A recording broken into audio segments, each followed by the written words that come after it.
Usted está escuchando Notimundo. Periodismo objetivo, responsable y equitativo. El presidente Daniel Noboa anunció que el gobierno inició una demanda en contra de Progen en Estados Unidos con el objetivo de lograr una reparación integral por los perjuicios económicos derivados de los contratos eléctricos firmados durante la crisis energética. Esta es la entrevista de Fausto Yepes, hoy con... Hacemos contacto a esta hora con el doctor Julio César Cueva, abogado penalista, para hablar sobre la demanda contra Progen en Estados Unidos. ¿Cuán viable es? Ha recibido también algunos cuestionamientos, críticas, observaciones principalmente sobre el efecto real que pueda tener esta demanda en Estados Unidos cuando en Ecuador parece que las cosas se han frenado. Al menos eso parece. No sabemos cómo avanza la investigación por parte de Fiscalía, pero eso se mantiene de momento en reserva. Doctor Cueva, gracias por estar con nosotros. Fausto Yepes le saluda, bienvenido. Fausto, buenas noches, gracias por la gentil invitación. Gracias a usted. Esta demanda en contra de Progen que se ha presentado en Estados Unidos, ha dicho la ministra Inés Manzano que se ha fundamentado en la ley RICO. Esto podría tener un efecto. Ecuador podría recuperar algo de lo gastado, no podemos decir de momento invertido, pero algo de lo gastado en estos dos grandes contratos, más de $100 millones. Habrá que ver qué dice el juez federal de entrada, porque está en base a la ley RICO, hay acciones penales que solo las puede seguir el Estado federal norteamericano, y la que es entre particulares, que es de naturaleza civil. Este es de naturaleza civil, que lo que entiendo busca es una reparación. Pero lo primero que hacen los jueces norteamericanos, la primera preocupación del juez es lo que se llama determinar si él tiene jurisdicción, así es como yo lo conozco, si él tiene jurisdicción sobre las partes. Entonces, lo primero que va a hacer Progen probablemente es discutir si hay o no jurisdicción y tratar de que el juez la rechace en ese sentido y diga yo no tengo jurisdicción sobre el contrato, sobre lo ocurrido aquí, y eso es bastante probable, ¿verdad? Entonces, si ese es el caso, la van a rechazar y el Ecuador tiene que encontrar otra vía. Ahora, parte de los requisitos para que esto pueda radicar esta competencia, un poco en los términos que nosotros podemos tener como más familiarizados, es si hay o no esta conexión con Estados Unidos. Al parecer, si se trata de una empresa estadounidense, si se trata de una empresa que está constituida ya posteriormente acá, en eso estamos completamente de acuerdo, pero quien firma es el ciudadano estadounidense, quien llega al país a ofrecer estos supuestos generadores es el ciudadano estadounidense, de la empresa estadounidense. ¿En estas condiciones se cumple o podría eventualmente cumplirse este requisito previo? Es que son varios requisitos, porque no solamente es que el ciudadano sea norteamericano, sino también hay que ver las cláusulas que se la empresa, las cláusulas determinadas en el contrato. Acuérdense que de eso no se conoce mayormente nada, por así decirlo.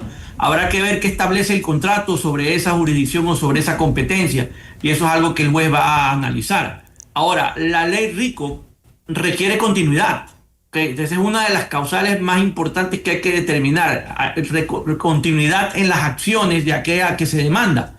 No es un solo acto el que va a permitir que se aplique la ley RICO, por eso es que no se aplica constantemente, porque estamos hablando de delincuencia organizada. Y si hablamos de delincuencia organizada, incluso en la legislación ecuatoriana se requieren varios actos. No hay delincuencia organizada si es un solo acto. Se asocian para múltiples actos. Y eso es una de las cosas que también se va a analizar allá.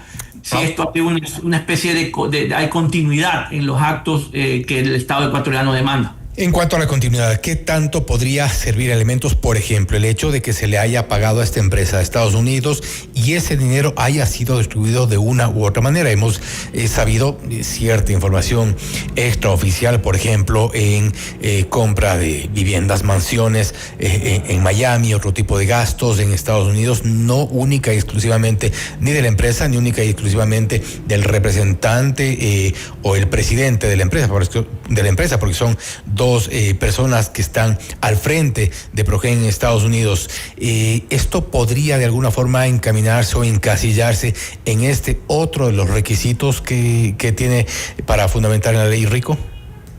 No, porque la continuidad hace relación a los actos fraudulentos. El hecho de que yo disponga de una manera el dinero una vez que ya lo obtuve de forma fraudulenta no es lo que se va a considerar, sino actos de naturaleza fraudulenta, es decir, la continuidad en la conducta fraudulenta, ¿verdad? Entonces, de lo que entiendo, hubo un solo negocio con Progen y no una organización dedicada exclusivamente a esto. Entonces, eso sí es algo que va a analizar el juez en la ley RICO.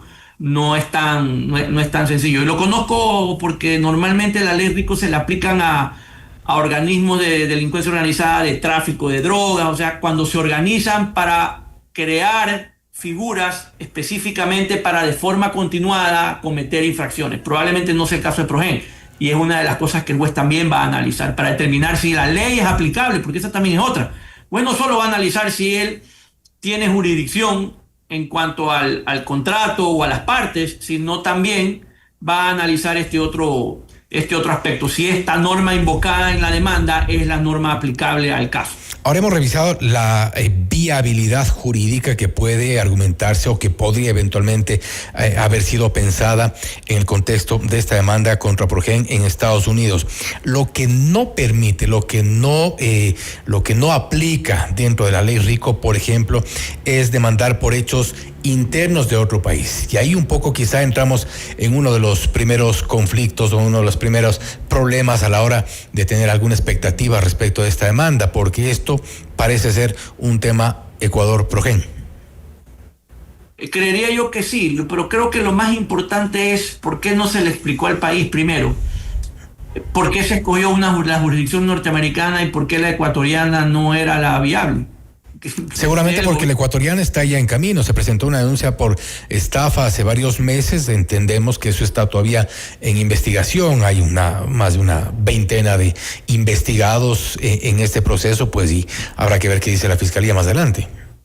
Sí, pero es que la acción penal no es para recuperar valores. Así es. Para sancionar a los responsables. Así Entonces, la pregunta es... no hay una acción civil en Ecuador.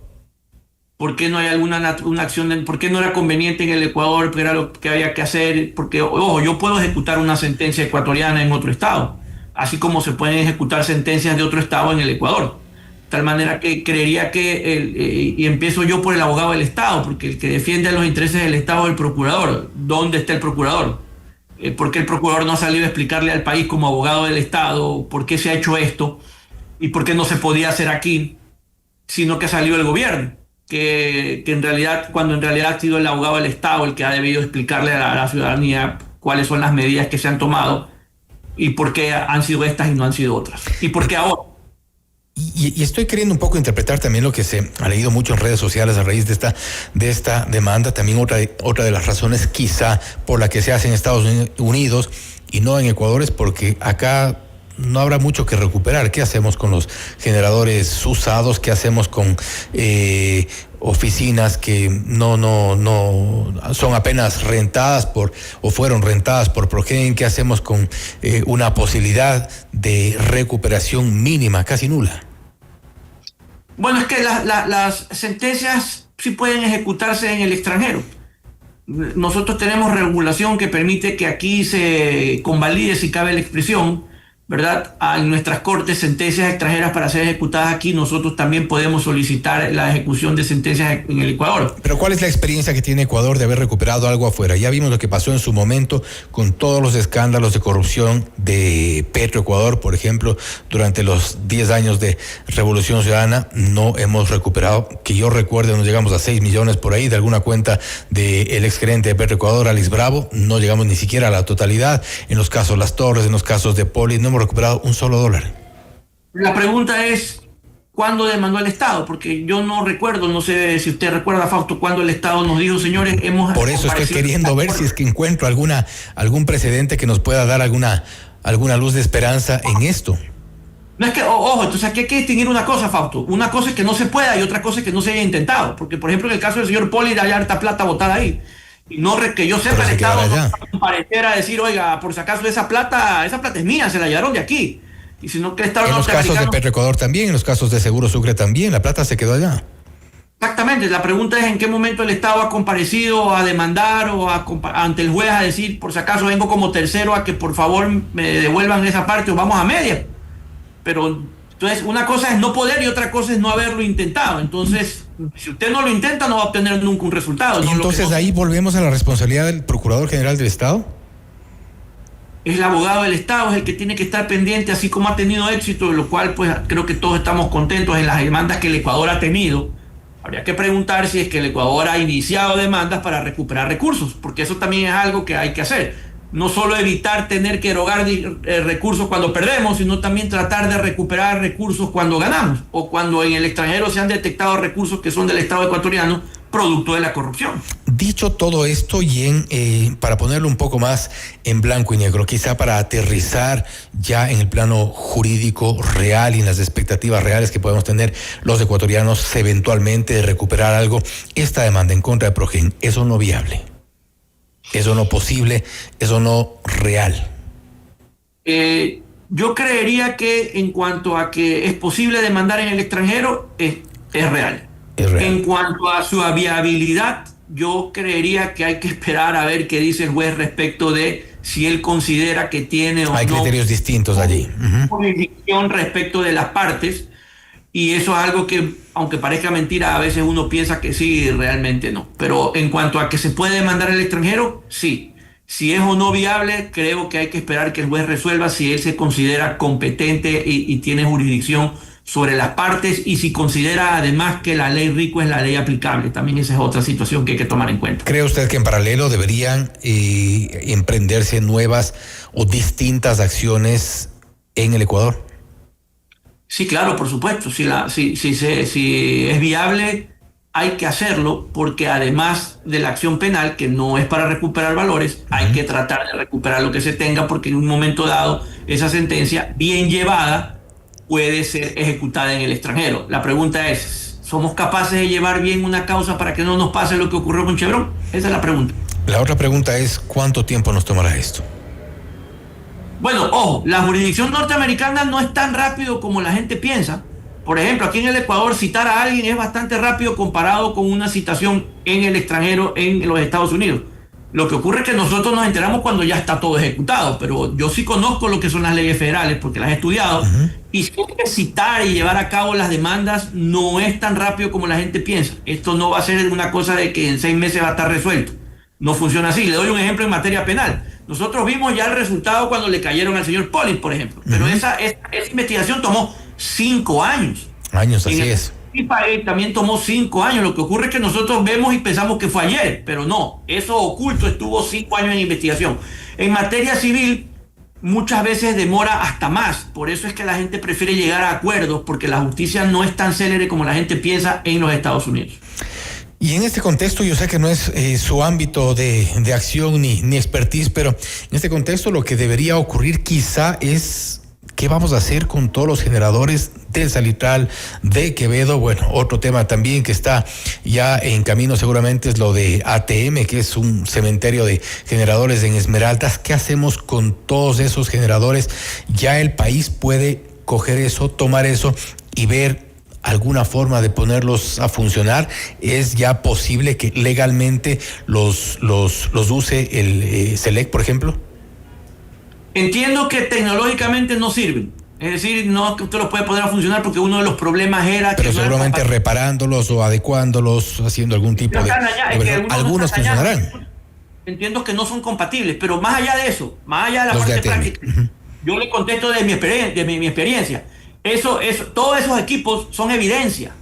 Y antes de meterle usted la mano a lo que quiera usted hacer con eso, usted tiene que asegurarse que esa evidencia tiene que estar debidamente preservada, periciada, para que usted presente en donde ha demandado la evidencia de que no sirven, de que no funcionan, de que son usados. Pero las pericias se supone que están hechas. Hasta que yo no lo sé. Yo le digo en mi experiencia, cuando yo tengo que evidencia la tengo que periciar para preservar eso en cadena de custodia, para poder ir y presentarlo como prueba en la corte y decir, señor, aquí está el contrato que dice que es nuevo, aquí está la evidencia de que no es nuevo. Aquí dice que tiene estas características, aquí está la evidencia de que no tiene esas características. Entonces, antes de hacer cualquier cosa, quienes han presentado la demanda tienen que asegurarse de que eso, si es evidencia, como yo creo que lo es, está debidamente preservado o ya está periciado para después poder disponer libremente de eso. Que entiendo no tiene mayor utilidad que no sea el recuerdo o el mal recuerdo de cómo nos estafaron. Básicamente eso, preservar la evidencia y mantener la cadena de custodia. Doctor Cueva, gracias nuevamente por su tiempo, gracias por haber estado con nosotros. Gracias a ustedes, buenas noches. El doctor Julio César Cueva, abogado penalista, hablando sobre la demanda contra Progen en Estados Unidos. Algunos de los requisitos que habrá que revisar previamente, que deberán ser analizados ya a este momento por parte de los jueces para ver si es o no viable, si es o no factible avanzar con esta demanda. En paralelo, también ha sugerido el doctor Cueva que deberían iniciarse otro tipo de acciones localmente, y esto en manos de la Procuraduría General del Estado. Esto es Notimundo Estelar, siempre bien informados. Objetividad y credibilidad.